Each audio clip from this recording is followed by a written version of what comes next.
Rebonjour, chers frères et sœurs. Le Seigneur est toujours présent. Me voici, comme je vous l'ai dit. Et nous allons ensemble comprendre la vive flamme de l'amour du livre de Saint Jean de la Croix.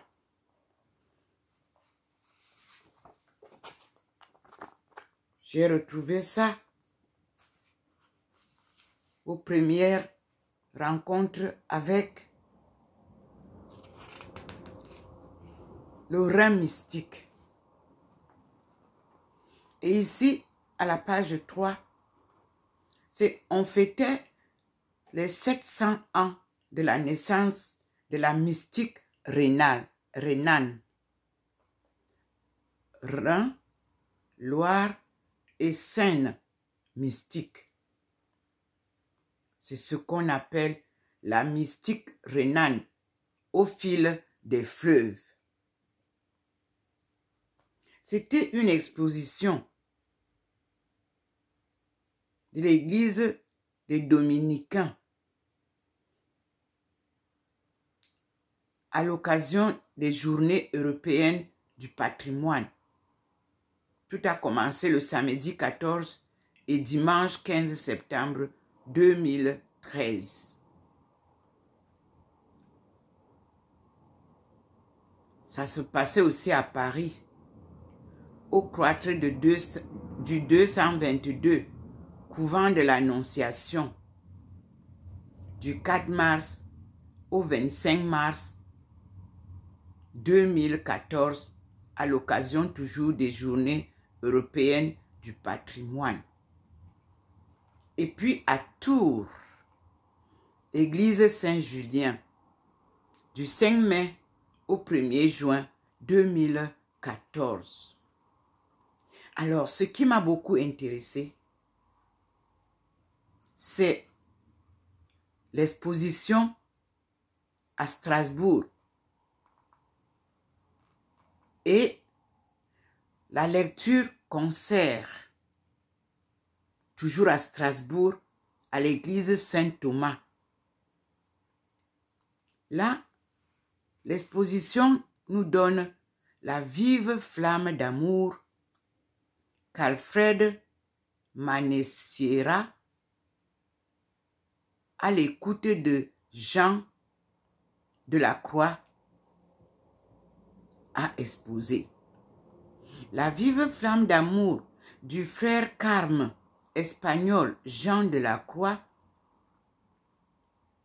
qui a vécu de 1542 à 1591, est un chef-d'œuvre de poésie inspiré par la mystique rhénane, mais aussi une source d'inspiration pour Alfred Manessier, lui aussi qui a vécu de 1911 à 1993, dont les lithographies dédiées sont présentées à l'occasion des 20 ans de sa disparition et des 70 ans de son premier séjour à la trappe de Soligny. C'était donc une exposition à l'église des Dominicains du 4 au 17 novembre 2013, en partenariat avec la commission d'art sacré du diocèse de Strasbourg. Vous-même, vous savez que depuis que j'ai les apparitions ici, le Seigneur n'a pas manqué de m'attirer vers les arts sacrés primitifs qui viennent de chez nous. Puis, la deuxième chose qui m'a beaucoup frappée, que je viens de découvrir parce que en ce temps-là, je n'avais pas eu le temps de comprendre. Je venais d'arriver en France et je commençais ma marche accompagné par mon mentor Philippe Laburte Tolera, paix à son âme, qui était professeur comme vous le savez, à la Sorbonne. C'est lui qui m'a accueilli pour que je termine ma thèse en anthropologie religieuse. Il m'a très bien accompagné, malheureusement. Au moment où nous étions déjà en train de ficeler, terminer, qu'il m'a même amené à l'université de langue pour que je valide la langue que j'ai découverte, ma langue maternelle, la langue Etone. Et il a été décidé de donner à quelqu'un d'autre pour que moi je sois la seconde personne. Il a refusé. Il m'a demandé d'arrêter. J'ai arrêté. Ici, je découvre un mystère. Nachtigal. Camerounais et Camerounaises. Le pont de Nachtigal. Où notre saint homme, Pala, est mort. Va réveiller les esprits de nos aïeux. Ici, Nachtigal, le rossignol de l'humanisme rénan, a séjourné chez nous. Et nous avons un pont en son nom, le pont de Nachtigal, dans le département de la Laitier, où je suis né.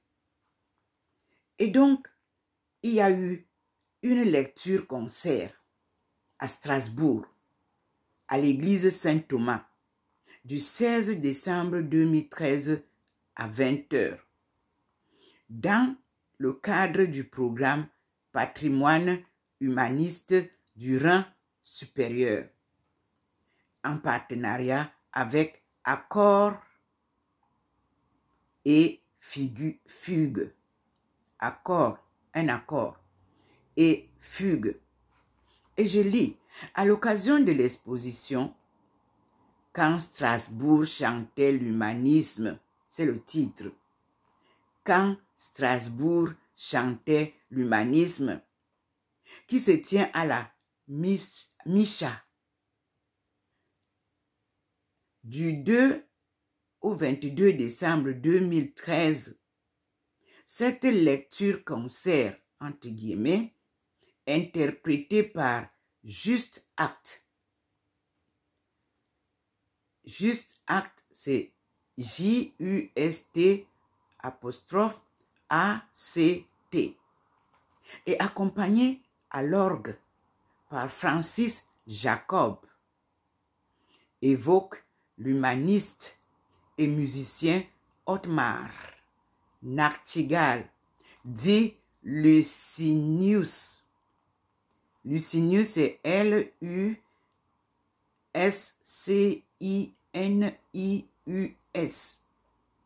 qui a vécu de 1487 à 1537, chez qui verve et musique s'harmonisent en de subtiles et savantes consonances.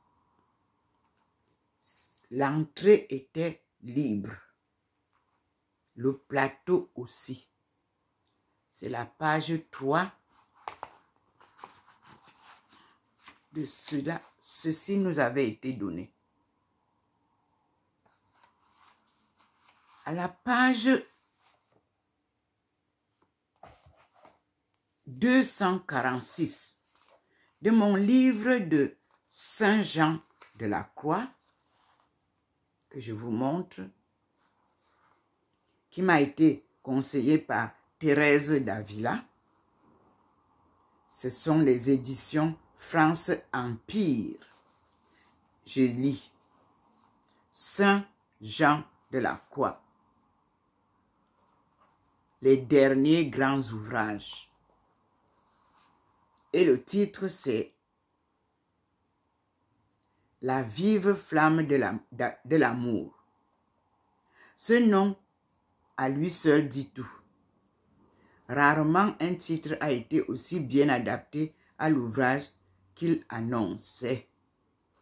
De tous les ouvrages du saint, c'est sans doute le plus court, mais aussi le plus sublime.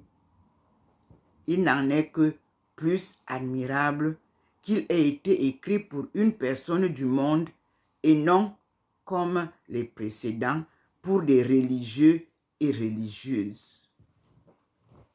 Et qui était donc cette âme privilégiée qui était capable à la fois d'inspirer et de goûter un trait aussi transcendant?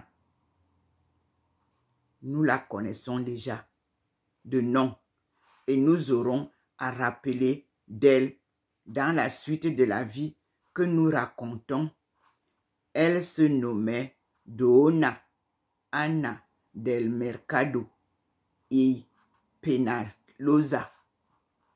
Et c'était elle qui, à Grenade, alors que l'archevêque s'opposait à la fondation d'un couvent de carmélites, avait recueilli sous son toit la caravane conduite par Jean de la Croix et ayant à sa tête la mère Anna de Jésus.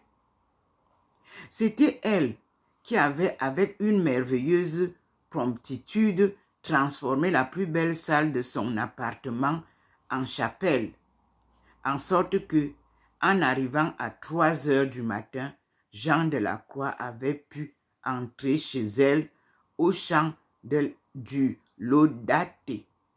Puis, à la première messe dite dans cette demeure, célébrée par le proviseur Antonio Barba, chanter l'évangile avant de célébrer lui-même la messe aussitôt après.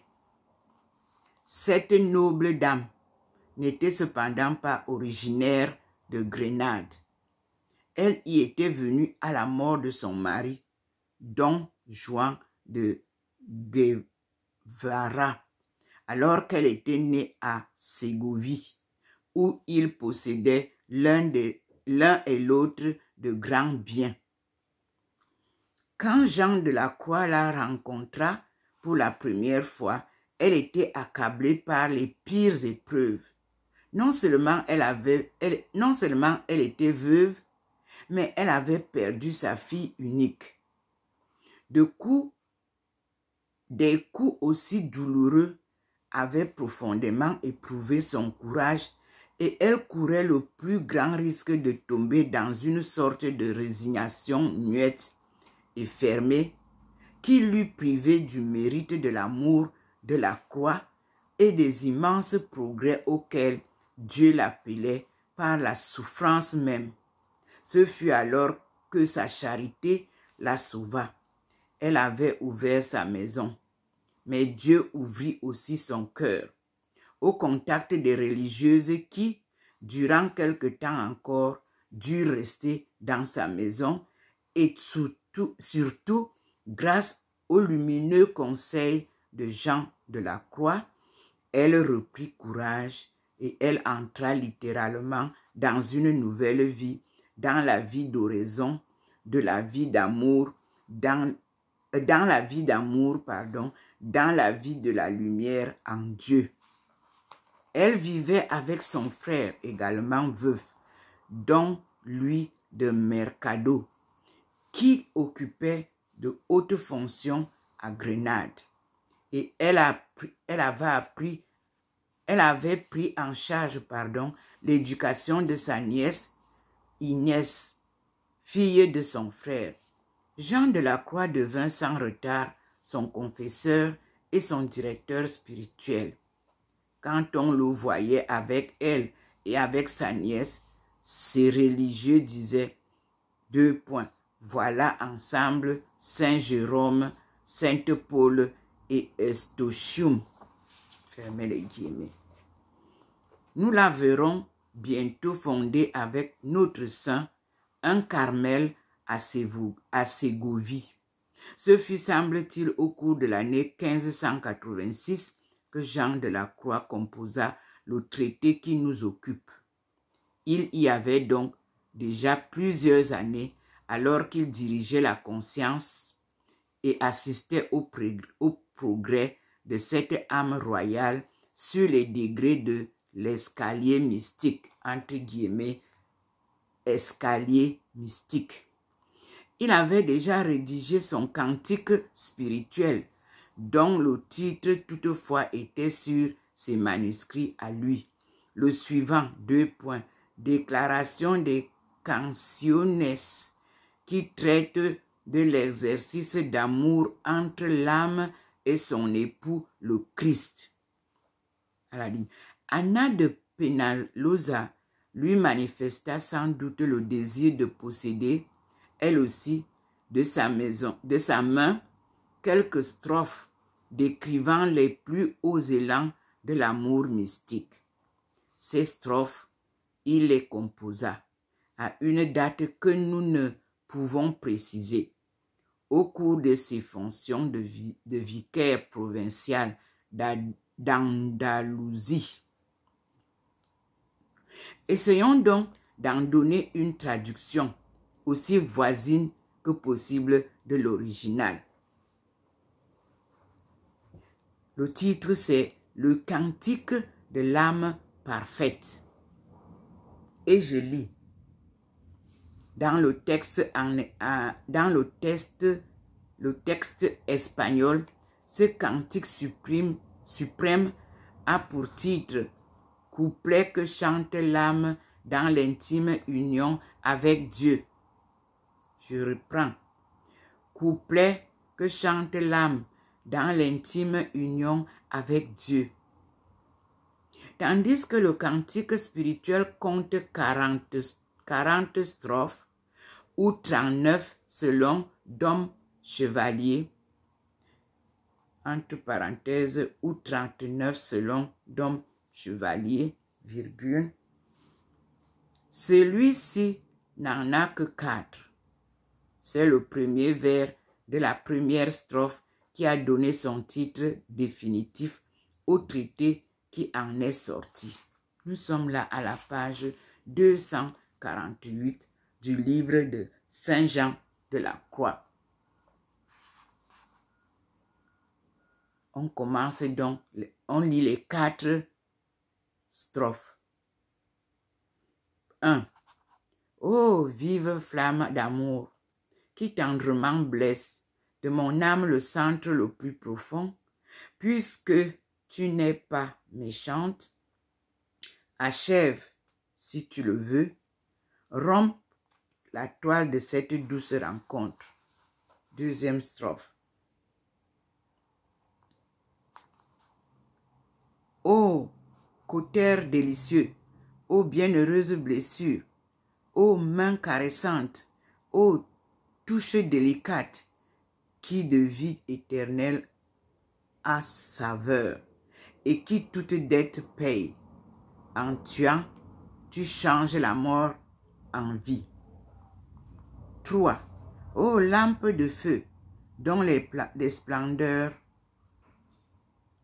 aux profondes cavernes du sens, qui étaient obscures et aveugles, avaient de merveilleuses excellences, chaleur et lumière, donne à son aimé. 4e et dernière strophe. Combien doux et amoureux t'éveilles-tu dans mon sein, où secrètement tu demeures seul, et en ton souffle savoureux, de bien et de gloire tout plein. Combien délicatement tu me combles d'amour. Fin des 4 strophes. En recevant des mains de son père spirituel ce cantique subtil et profond, il était naturel que la belle âme qui en était la première destinataire désirât d'en avoir l'explication théologique. Il se passe ici quelque chose de semblable aux fêtes évangéliques des imitables paraboles du Christ. Chaque fois qu'il en sortait une de ses lèvres divines, les disciples étaient dans l'admiration, mais aussi dans l'attente. Ils voyaient bien une magnifique lumière, mais ils pressentaient des significations qui passaient bien au-dessus de leurs esprits. C'est du reste le charme des symboles, des comparaisons, des images, qui de tout temps, depuis que le monde est monde, ont constitué le fond même de la poésie humaine.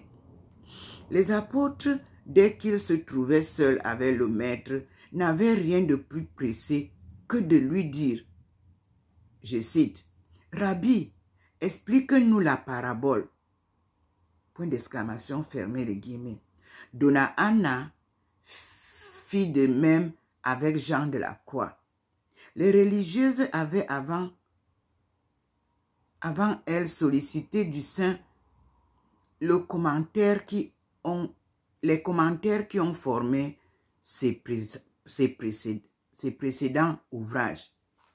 Elles avaient toujours admiré la fécondité, la sûreté, la profondeur du théologien commentant ses propres poèmes. Il devait en être de même d'Anna de Penalosa.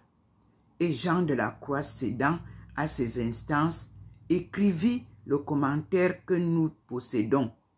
D'après le frère Jean, l'évangéliste, fidèle compagnon et secrétaire du saint, cette rédaction ne lui prit que 15 jours, en dépit des nombreuses occupations dont il était accablé alors.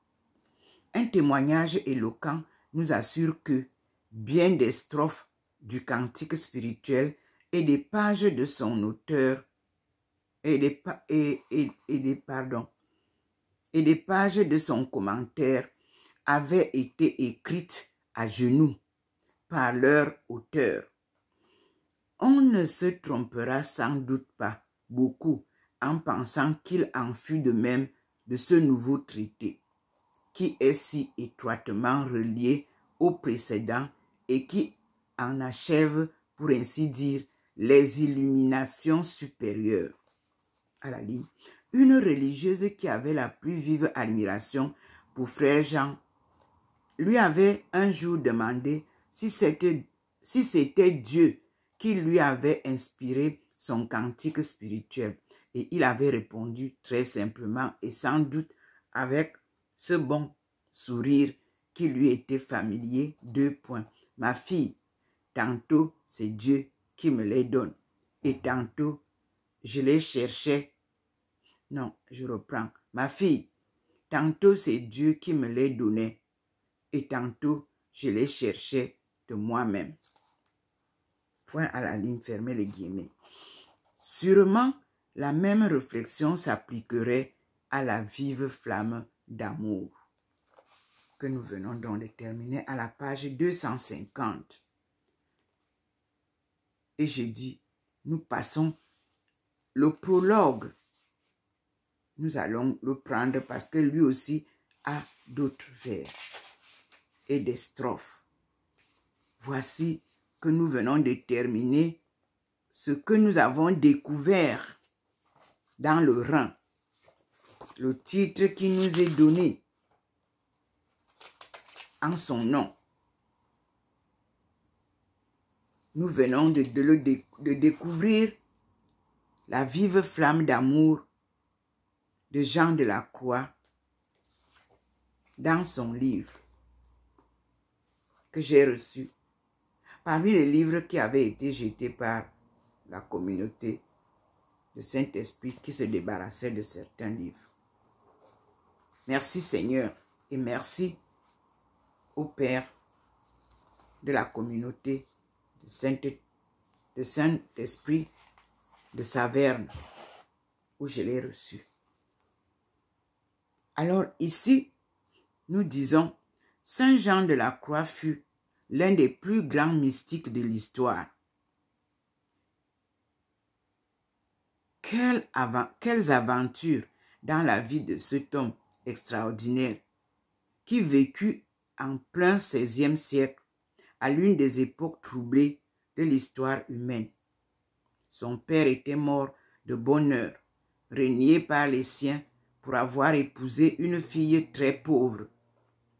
Né en vieille Castille, Jean devait, après maintes tribulations, ayant revêtu l'habit des carmes, rencontrer l'être privilégié qui allait donner à sa vie une orientation définitive. 2 points. Thérèse d'Avila. L'humble Jean ne payait certes pas une mine. Chétive mais vif, le visage émacié, de fort petite taille. Point. Mais on oubliait vite cette disgrâce physique devant le regard étincelant de ses yeux noirs où passaient toutes les ardeurs de la foi et du mépris de soi-même.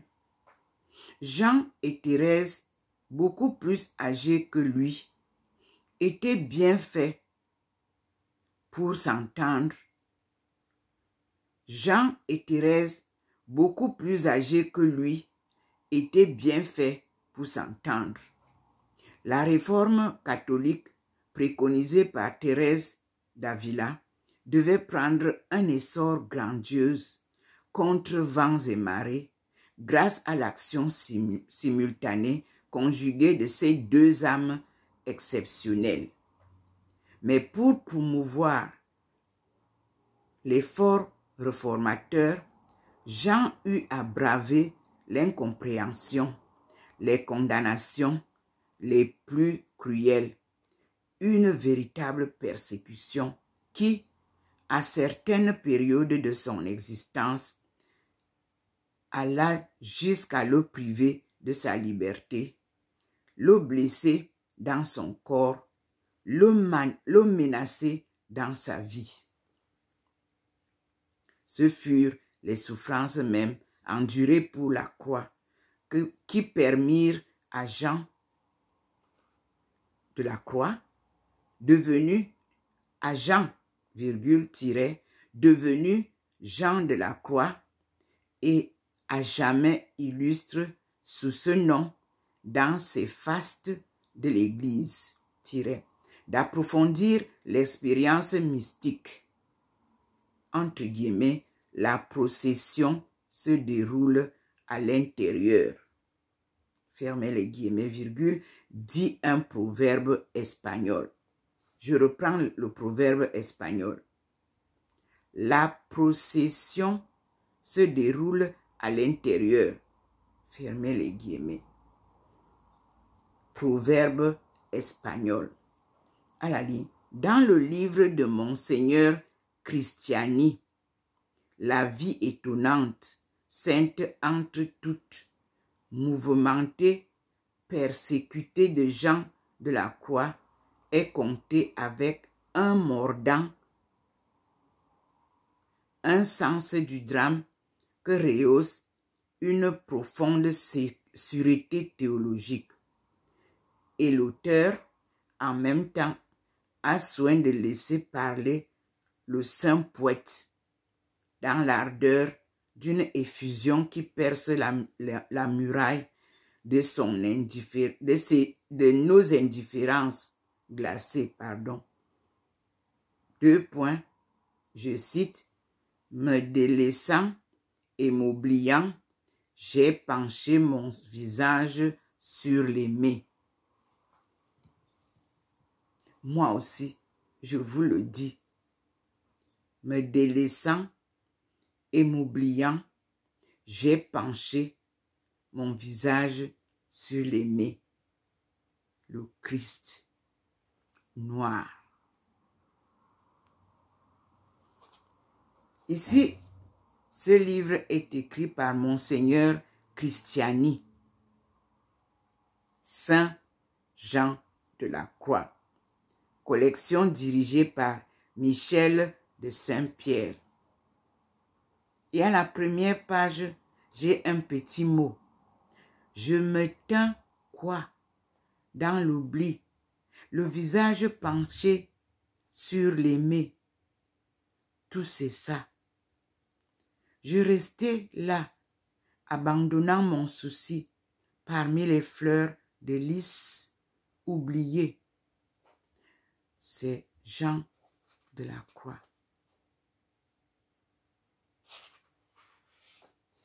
Nous avons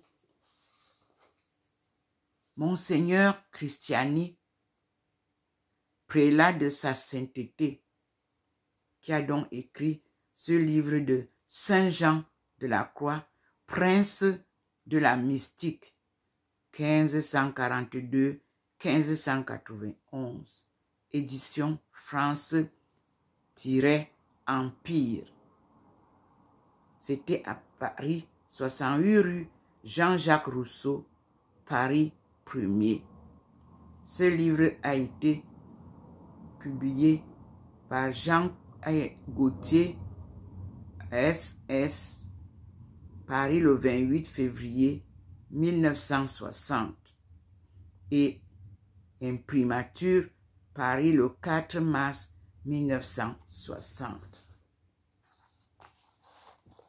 Voici le livre qui nous fait découvrir ce que j'ai retrouvé dans le rang mystique. Un patrimoine culturel et spirituel. À Dieu la gloire pour les siècles et les siècles. Amen.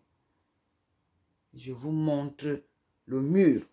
J'espère que vous allez voir avant de terminer.